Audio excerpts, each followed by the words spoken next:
suis directrice, enfin je suis ex-directrice d'un centre social puisque je ne suis plus directrice depuis environ 6 mois.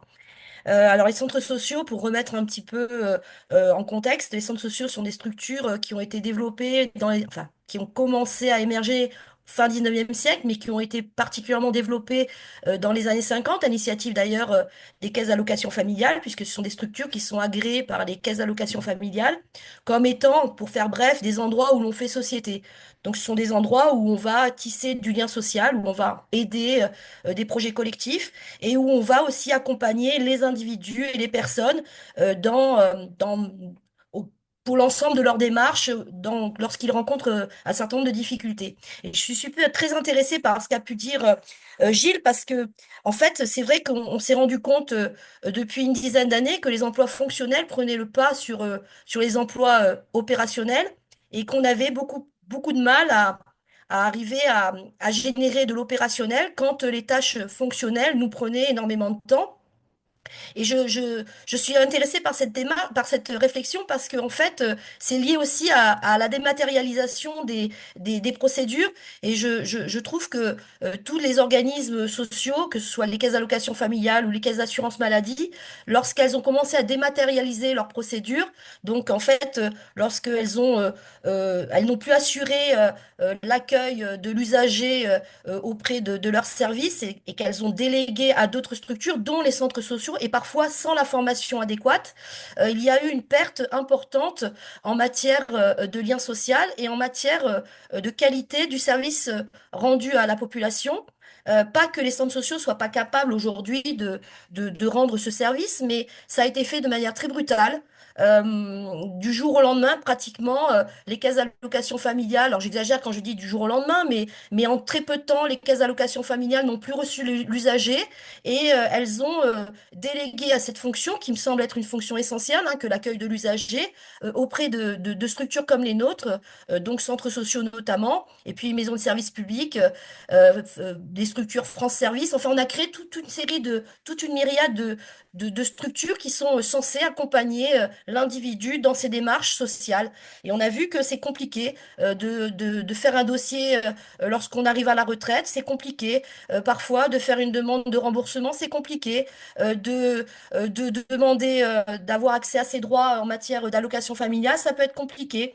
Enfin, il y a toute une série de choses qui sont relativement complexes qu'on a cru résoudre en faisant de la dématérialisation, qui fonctionne très bien quand ça fonctionne. Et malheureusement, nous, dans les centres sociaux, ce ne sont pas les personnes qui sont tout à fait aptes à utiliser les outils, les nouvelles technologies qui s'adressent à nous. Ce sont des personnes qui sont en difficulté avec les nouvelles technologies.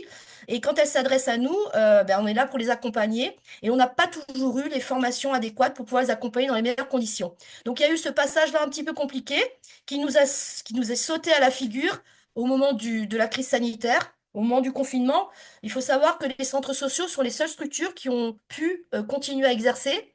C'est-à-dire qu'on a eu une dérogation, hein, tout était fermé, tout le monde était confiné, mais nous, on avait l'autorisation de rester ouvert. Et j'ai envie de dire, c'est tant mieux parce qu'un centre social qui serait fermé pendant une crise sanitaire, pour moi, ça n'avait pas beaucoup de sens. Alors, il y a des centres sociaux qui ont fermé quand même. Et alors le centre social dont je m'occupais était à Valbonne, dans les Alpes-Maritimes, hein, grosso modo entre Antibes et Grasse, pour ceux qui connaissent un petit peu la région. Et nous sommes restés ouverts. Et c'est là que les choses ont sauté à la figure. On croyait que la fracture numérique, et c'était vraiment une croyance, que la fracture numérique était un problème résolu. Avec la crise sanitaire, on s'est aperçu que ce n'était pas du tout le cas. Et on a constaté pour le coup que la dématérialisation des procédures devenait un vrai handicap pour un certain nombre de personnes. Alors, soit parce qu'elles n'avaient pas le matériel adéquat à la maison, soit parce qu'avec un ordinateur pour 5 personnes dans une famille, ben, forcément, c'est pas suffisant. Soit parce qu'elle savait pas utiliser l'outil, soit parce qu'elle ne savait pas utiliser les plateformes nécessaires. En tout cas, on a constaté au moment de la crise sanitaire que la demande en accompagnement était très importante. Alors, elle était déjà avant, mais pendant la crise sanitaire, ça nous a vraiment sauté à la figure parce qu'en fait, tous les petits problèmes, parfois qui sont minimes a priori, pour remplir correctement sa fiche, sa déclaration de revenus, enfin des choses qui sont a priori simple.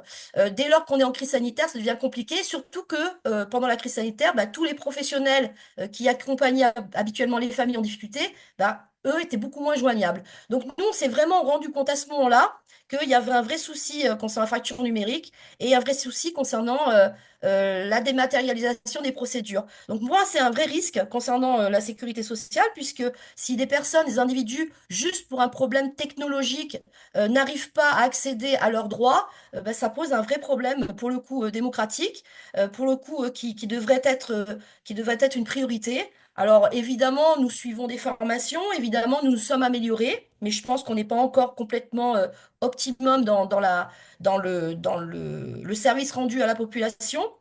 D'autant que nous ne sommes pas forcément des professionnels, ben, nous ne sommes pas du tout d'ailleurs, des professionnels ni des allocations familiales, ni de l'assurance maladie, ni de la retraite. Et donc, les personnes qui s'adressent qui rendent, enfin, qui vont faire de l'information et qui vont tenter de dénouer des situations parfois compliquées, bah, se retrouvent elles-mêmes en difficulté professionnelle. Donc, je pense vraiment qu'il y a un vrai risque dans cette dématérialisation tous azimuts. Même si on progresse, il y a encore des personnes qui sont très éloignées des procédures dématérialisées. Ça, c'est ma première réflexion concernant ma position de directrice de centre social. Ma deuxième réflexion, c'est concernant la méconnaissance. Alors là, j'interviens plutôt pour le coup en tant qu'enseignante, hein. Je donne des cours à l'UFR STAPS, hein, de L2 à M2, hein. L'UFR STAPS, ce sont les universités qui forment les professionnels du sport pour faire euh, voilà. euh, Bref. C'est la méconnaissance des étudiants. Moi, ils m'arrivent en L2. Ils ne savent pas ce que c'est que la sécurité sociale. Ils ne savent pas ce que c'est qu'un service public. Ils ne savent pas ce que c'est que le système de redistribution. Et j'en suis. Alors, moi, je fais tout ce qui est plus ou moins droit et environnement institutionnel. J'en suis à faire du B à bas parce que je pense que c'est nécessaire pour leurs études, on va dire de manière très pratico-pratique, mais également pour leur situation de citoyen, de connaître le minimum. Et je me dis qu'ils arrivent en L2 et qu'ils ne sont pas informés de ce minimum requis. Et je me dis que on sait que nos systèmes de sécurité sociale, donc je dis large, large, hein, donc aussi bien retraite, allocation familiale, assurance maladie et assurance chômage, on se dit tous les jours qu'ils sont en danger en France et en même temps on s'aperçoit, alors ben moi aussi je fais du même tempisme, hein. En même temps, on s'aperçoit que les jeunes gens sont pas informés. Ils savent pas ce que c'est. Ils ont l'impression, on est dans la croyance. Je pense qu'ils ont l'impression que c'est acquis, que c'est comme ça, qu'en fait ce ne sont pas des constructions humaines et que quand on ne paie pas entre guillemets, alors j'exagère aussi, hein, mais quand on ne paie pas le médecin, ben c'est normal. Ils ne savent pas en fait que non, il y a une construction humaine derrière qui est le fruit, on l'a vu tout à l'heure, d'une histoire, d'une longue histoire, et que bah, si on ne préserve pas ça, eh bien c'est l'individu qui va être en danger. Et en même temps, je pense qu'il n'y a pas grand-chose à faire, en fait, pour que les jeunes gens, notamment, puisque ce sont ceux à qui je m'adresse dans mes fonctions universitaires, pour que les jeunes gens soient informés. Je pense que ça devrait faire partie d'instruction civique. Alors, je sais qu'il y a des choses qui se font en instruction civique, hein, dès le collège, dès le lycée, mais je ne suis pas sûre que ce soit suffisant, puisque je vous dis, quand ils arrivent en L2, bah, ils ne savent pas. Et s'ils ne savent pas, ils ne défendront pas. Alors, je me dis qu'il y aurait peut-être quelque chose à faire aussi au niveau de l'éducation nationale pour faire en sorte que les jeunes gens soient mieux informés, et parce que s'ils ne savent pas, ben, ils ne sont pas là pour défendre.